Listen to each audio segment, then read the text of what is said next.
안녕하세요 여러분. 오늘은 임금체계 개선 시에 필요한 임금체계 진단 프레임워크에 대해서 자세히 알아보는 시간을 갖도록 하겠습니다. 먼저 임금체계 운영 현황을 진단하기 위해 기본급 관점과 성과급 관점에서 진단 프레임워크를 설정하고 진단 결과에 따라 임금체계 운영 유형을 구분해야 할 것입니다. 우선 기본급 관점에서 개인이 창출한 성과에 기반하여 보상을 결정하고 실제 수행 업무 중심으로 차등을 극대화하는 성과 중심에 중점을 둘 것인지, 아니면 연공적 요소에 기반하여 보상을 결정하고 수직적 위계 중심으로 차등을 극대화하는 연공 중심에 중점을 둘지를 결정해야 할 것입니다. 또한 성과급 관점에서 실적에 대한 기여도를 고려하여 개별적인 성과에 초점을 맞춰 보상을 결정하는 개인 중심 관점과 전 직원의 기여도를 고려하여 집단의 성과에 초점을 맞춰 보상을 결정하는 집단 중심을 고려해야 할지 고민해야 할 것입니다. 이를 토대로 집단 성과 강화형, 전통적 안전형, 성과 극대화형, 안정적 개인 보상형의 4가지 임금체계로 구분하여 제시할 수 있는데요. 각 유형은 연공과 성과, 개인과 집단이란 2가지 축으로 기준을 두고 기업의 상황에 맞는 최적의 임금체계를 선택하는 데 도움이 될 것입니다. 먼저 집단성과 강화형은 집단성과와 개인의 기여도를 함께 고려하는 임금체계입니다. 조직 전체의 성과에 따라 보상이 결정되지만 개인 역량과 기여도에 따라서 차등을 두어 성과 향상을 유도합니다. 조직 전체의 성과와 개인의 기여도를 균형 있게 고려할 것입니다. 집단 목표 달성을 강조하면서도 개인의 성과에 대한 보상을 제공하여 동기부여 효과를 높일 수 있습니다. 장점은 조직 전체의 성과 향상과 개인 역량 개발을 동시에 추구할 수 있으며, 단점으로는 개인의 성과 측정이 어렵고 평가 과정에서 불공정성 논란이 발생할 수도 있습니다. 팀워크와 협력이 중요한 프로젝트 기반 조직, 성과 측정이 비교적 용이한 직무 등 집단 성과와 개인 기여도를 명확하게 구분할 수 있는 기업에서 적합할 것입니다. 전통적 안전형은 연공 서열과 집단 성과를 중시하는 임금체계입니다. 근속 연수가 높을수록 임금이 상승하며 조직 전체의 성과에 따라서 보상이 결정되고 공용환경과 조직 구성원 간의 협력을 강조합니다. 연공 서열을 중시하므로 장기 근속을 유도하고 조직에 대한 충성도를 높이는 데 효과적입니다. 또한 집단 성과에 따라 보상이 결정되므로 팀워크와 협력적인 분위기를 조성하는 데는 도움이 됩니다. 장점으로는 조직 안전성이 높고 구성원 간의 협력적인 관계를 유지할 수 있습니다. 단점은 개인의 성과에 대한 차별성이 부족하여 동기부여 효과가 비교적 낮고 변화에 대한 적응력도 떨어질 수 있습니다. 공공기관, 대기업, 안전적인 산업 분야 등 변화가 느리고 안정적인 조직 문화에 중요한 기업이 적합합니다. 성과 극대화형은 유형에 따라서 개인의 성과를 최우선으로 고려하는 임금체계입니다.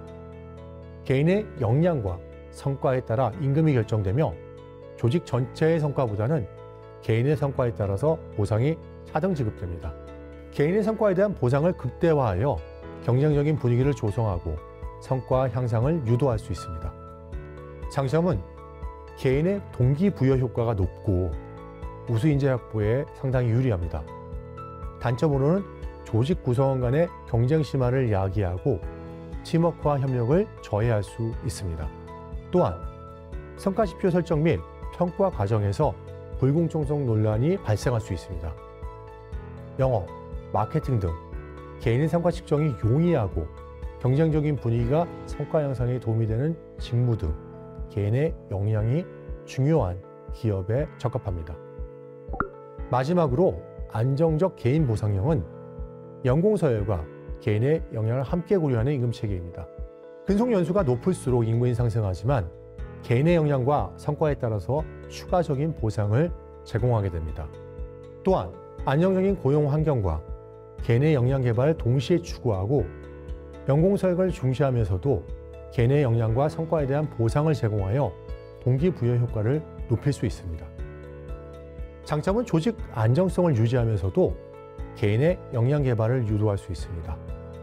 단점은 개인의 성과에 대한 차별성이 부족하여 고성과자들의 불만을 야기할 수 있으며 변화에 대한 적응력을 떨어뜨릴 수 있습니다.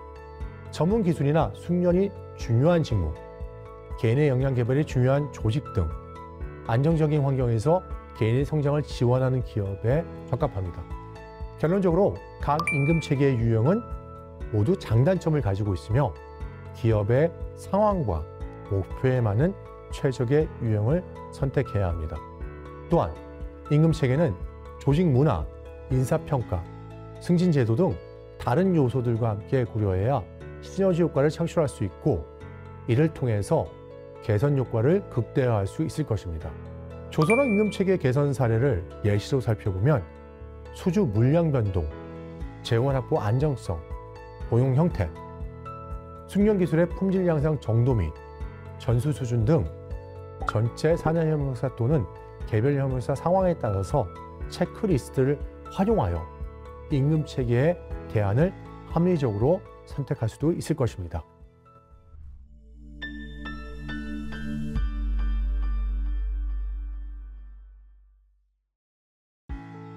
참여기업의 운영 현황은 실제로 어떨지 살펴보도록 하겠습니다.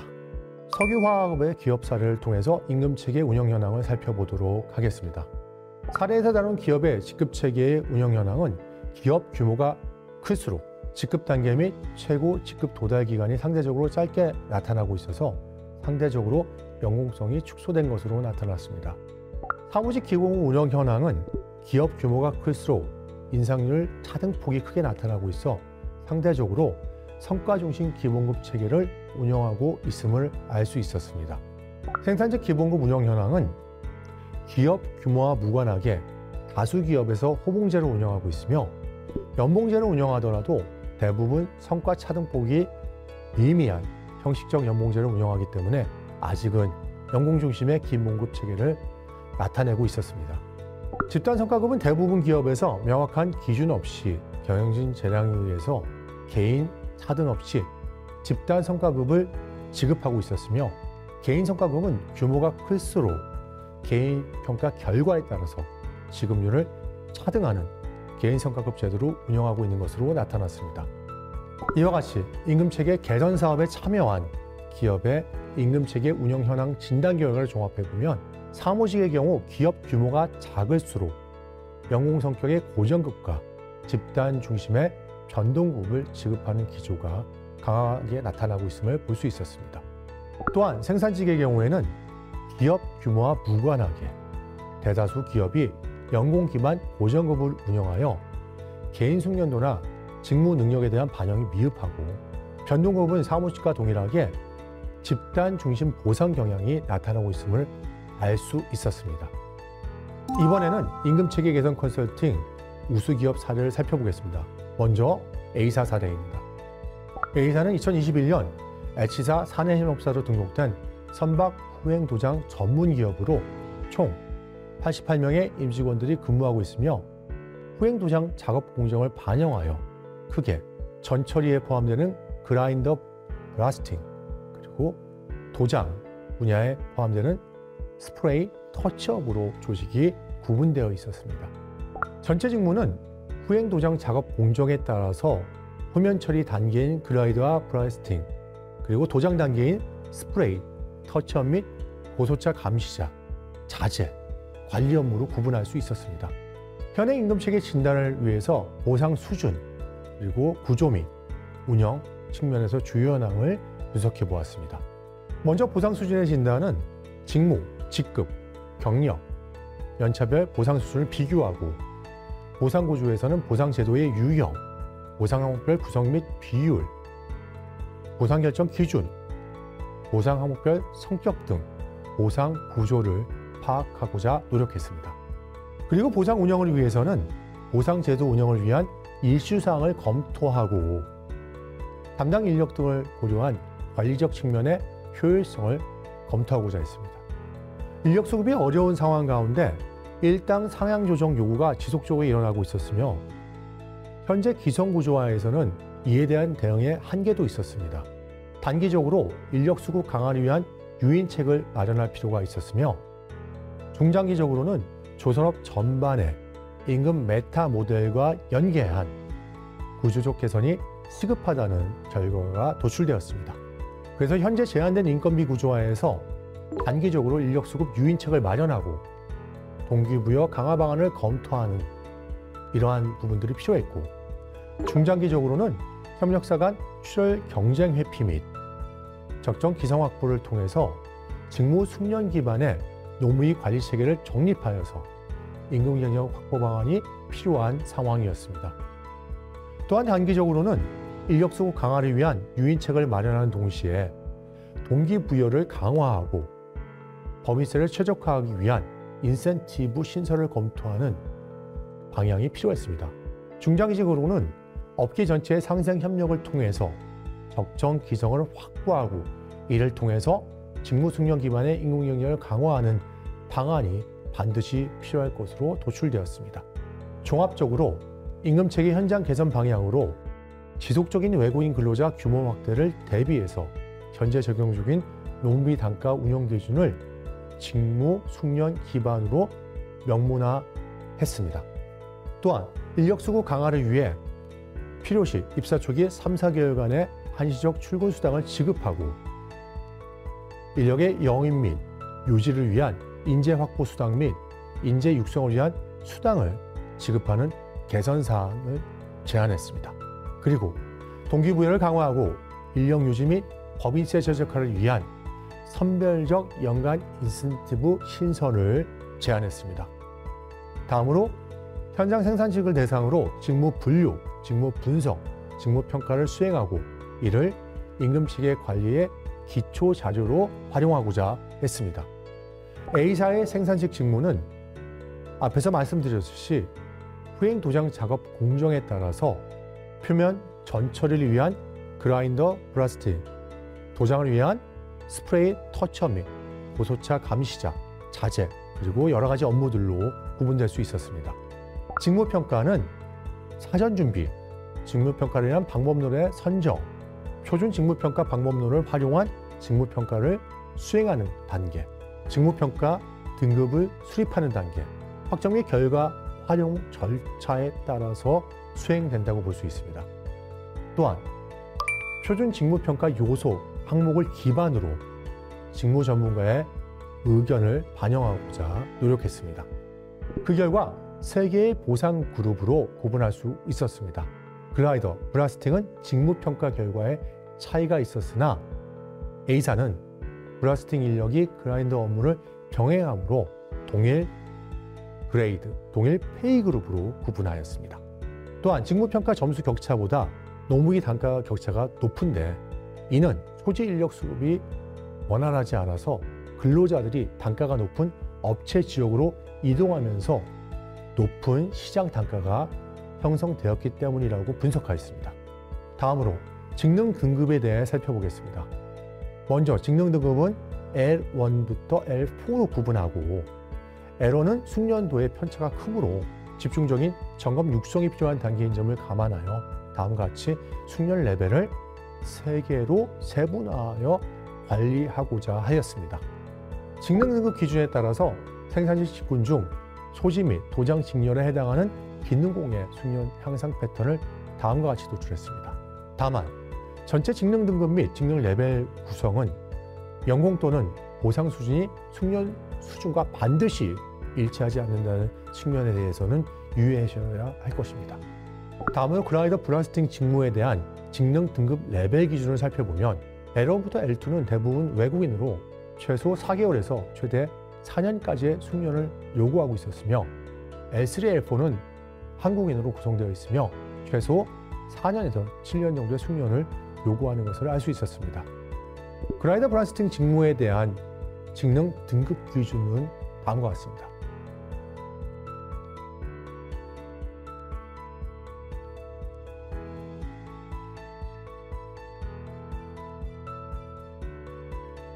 그라이더 브라스팅 직무에서 L2에서 L3 승급을 위해 진여해야 할 기량을 평가하는 필수 항목은 다음과 같습니다.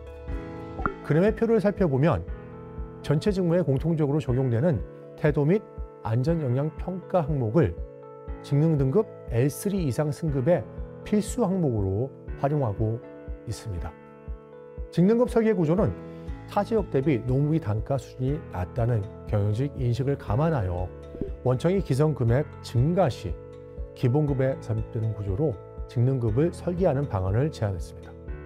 이를 적용하여 설정한 보상 밴드 상한값 및 하한값 산출이 가능한 노무비 단가를 역으로 도출하였습니다. 다음은 C사의 사례입니다. C사는 도장 사업을 수행하는 선박 도장 전문 기업으로 2016년 설립되었고 H사 산하협력사로 등록되어 직원이 76명 근무하고 있습니다. 우선 보상 수준, 보상 구조, 보상 운영으로 구분하여 현행 임금 체계를 진단하였습니다. C사의 보상 수준은 타 업종 대비 낮은 임금으로 형성되어 있으며 임금 경쟁력이 낮아서 인력 수급이 굉장히 어려운 상황이었습니다. 숙련 등급에 따라 임금 차등은 있었으나 숙련 등급에 대한 체계적인 기준이 부재하였습니다. 보상 구조는 포괄 임금제로 운영되는 월급제, 그리고 월급제, 시급제로 구성되어 있으며 고성급 비중이 높고 변동급이 대부분 법정 수단으로 구성되어 있는 상황이었습니다. 보상 운영은 조선업 원청사의 수주호황으로 협력사에서의 일감 걱정은 줄었으나 과거와 비슷한 수준의 기성으로 임금 인상 및 숙련급 임금 차등 운영에 여전히 어려움을 갖고 있었습니다. C사의 인력은 다음과 같이 5개로 구분되는데요. 인력의 구분에 따른 C사의 임금 지급 방식에 대해 자세히 살펴보면 월급제 또는 시급제로 구분하고 있으며 관리자 및 일부 특정 내국인에게는 월급제를 적용하고 있었습니다. 개별 근로자의 직책 및 직무에 따라 기본급을 차등 지급하였으며 연장, 야간, 휴일 수당을 포괄 선정한 포괄 임금제를 적용하였습니다. 또한 기타 수당의 경우에는 직책 수당, 별도 수당 등의 성격의 임금 항목으로 개별 근로자의 직책, 직무, 숙련도 등에 대해서 대표가 결정하고 이를 차등 지급하고 있었습니다. 또한 관리자를 제외한 일반 내국인, 외국인 근로자에게 시급제를 적용하고 있었습니다. 과거 조선업 임금 수준의 고강도 노동에 부합하여 타 업계 대비 높은 임금 수준이었던 것은 알고 계실 것입니다. 그러나 현재는 타 업종 대비 임금 수준이 좀 낮아서 인력 유지 및 확보가 굉장히 어려운 상황입니다. 이에 조선업 협력사 근로자 처우 개선을 위해서 협력사 근로자 임금에 직접적으로 영향을 미치는 원청 기성급 기준 및 구조에 대한 분석이 더욱 필요한 상황이었다고 볼 수 있습니다. 또한 개별 근로자의 숙련에 따라 임금이 차등 적용되고 있으나 판단 기준이 불명확하고 기준 및 체계 수립이 필요한 것으로 나타났습니다. 내부 분석 결과 현행 임금 체계 진단을 종합한 결과 숙련공의 장기 근속 유도와 신규 인력 확보를 위해서는 세계적인 직무 및 숙련 중심의 임금 체계 수립이 반드시 필요한 것으로 나타났습니다. 시급제인 현장직의 기본급과 직무와 숙련 수준을 반영하여 차등 지급되고 있었으나 직무 등급 및 숙련 등급에 대한 명확한 기준이 없이 운영되고 있어서 직무 등급 및 숙련 등급에 대해 체계에 대한 기준을 수립하고 이를 반영한 직무 중심형 직무급과 직능 중심형 숙련급의 하이브리드 방향을 도입하고자 제안했습니다. 본래 직무관리라 함은 앞서 설명드렸듯이 직무 분류, 직무 분석, 그리고 직무 가치평가 및 레벨링으로 구성되고 있지만 본 사례에서는 직무 관리는 직무 분류 및 직무 분석을 중심으로 하는 관리 체계를 의미한다고 보시면 될 것 같습니다. C사는 선박의 선행 도장 전문 업체로서 생산 직군과 사무직 및 기타 직군으로 나누어서 구성되어 있었으며 해당 구성 직군에 따라서 표준 직무 평가 요소 항목을 기반으로 직무 전문가 의견을 반영하여 직무 평가를 실시하고자 했습니다. 실시한 직무 평가 결과 3개의 등급으로 구분되었는데요. 스프레이, 블라스팅, 마킹 직무가 가장 높은 중요도를 보이고 있어 G3 직무 등급으로 설정하였습니다. 스프레이 직무에 대한 숙련 등급 기준은 다음과 같습니다. 이를 선박 스프레이 업무와 장비 도구에 대한 기초적인 지식 등을 포함한 초급 보조적 학습 단계 L1, 선박 스프레이 업무와 장비 도구에 대한 일정 수준의 지식과 이해를 보유한 중급 정례적 적용 단계인 L2, 업무와 관련된 높은 수준의 지식과 이해를 보유한 고급 독자적 활용 및 개발 단계인 L3, 타인을 지도할 수 있을 수준의 전문적인 지식과 이해를 보유한 최고급 고난이도 독자적 전파 단계인 L4로 등급을 구분하였습니다. 자세한 내용과 사항은 표를 참조하시기 바랍니다. 직무별 직능 등급 평가지를 활용해서 다음과 같이 직무평가를 진행하였습니다.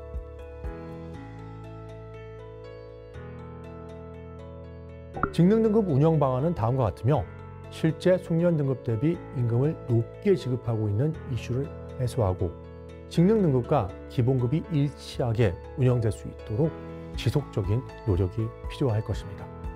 단기적 개선 방향으로 직무급과 숙련 중심의 직능 가급 형태로 혼합한 기본급을 모델로 설계하여 직무별 숙련 등급 차이에 따른 직무, 숙련 중심의 기본급 형태로 운영하고 중장기적인 개선 방향으로는 원청 지원 등 추가 재원 확보 시 직능 가급을 기본급에서 분리하여 운영하는 방안을 제시했습니다. 다음과 같이 기본급 설계에 따른 생산직 근로자의 인건비 시뮬레이션을 통해 총 인건비 추정이 가능한데요. 이와 같이 기업의 총 인건비를 파악하고 분석하는 것이 임금 체계를 개선하기 위해서 먼저 선행되어야 합니다. 임금 체계 개선을 위해서는 현재의 임금 체계를 진단하고 문제점 및 개선점을 파악하는 것이 가장 중요합니다. 또한 다른 기업들의 운영 현황을 면밀하게 분석해야 할 것입니다. 각 기업의 특성에 맞춰 전략적으로 접근하는 방법을 도입하셨으면 합니다.